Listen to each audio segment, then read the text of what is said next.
This is a CCF conference. Hello there to you, hello to you. We have another Italian in the room, another European. CCF, the Coalition for Children and Families, we're doing this here today because there is human rights violations. We do have good news. I've got half a good news story, haven't I? Half a good news story. Simon, who's sitting here, is South Africa. Simon got caught up, not married, no children, but very much in the Atsala hole and bankruptcy. Simon. Russell.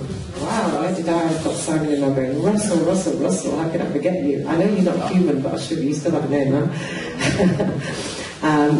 We wrote about him and published it outside, and he got some support from France. As a result of that, he could use a CCF lawyer, and he's en route to getting out and sorting out stuff.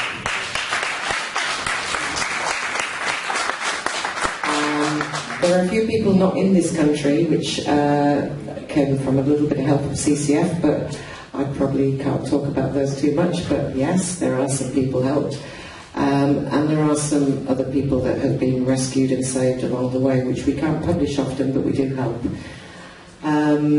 Wow. Hello, you came all this way. You Italian person with your daughter. Second of all, I'm a Neapolitan in Italian. Is it Napoli? Is it from Napoli? First of all, the training this place is not mine, but my sweet daughter here. Mrs. Miriam, I spoke to you about it. Okay, I don't know where to start with this one for you, but I just need to cover it because we do need to move on to tell you how to fix these things or what we can do. Hello. I came to you in Jerusalem and I videoed him. He's standing on the street praying and asking for money for his daughter. Not only have you been, come here for a second, you dear person, you dear man, who has absolutely nothing to his name, and he's out there, and I'll use the word begging, for his daughter.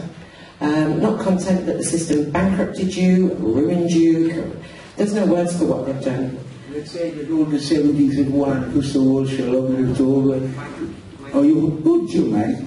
I'm not going to go to a pen shop, I'm not that way off. Anyway, I'm Eliyahu Or from Boshar Morin, one of the founders. I'm here with my daughter Miriam, who is the daughter of a certain amount of corruption in the system, which we might get into details. I don't know how much time I have. Good. You'll get a bit of time later, but I just want you to basically say as an Italian, let me just cover something. He has a pension. You have a pension in Italy. You have a pension in Italy. Yeah. Why don't you go and get it? Well, one of the things that happened to me, independent from what happened to my daughter, is that I was hit by Bitur Leumi with a debt of 300,000 shekels over the 16,000 shekels that was taken, not by me, but my ex-wife, without my ever being told for years. And I had a business in Italy, which went naturally to pause. We're talking about March 2010. I came to do sales business with my children, and I was stuck here. And I mean, I love being here, 39 years, I have never been sorry for a minute, but I do also need to make a living, and here I don't. So you have a Yציאה, a Yikub, you can't leave.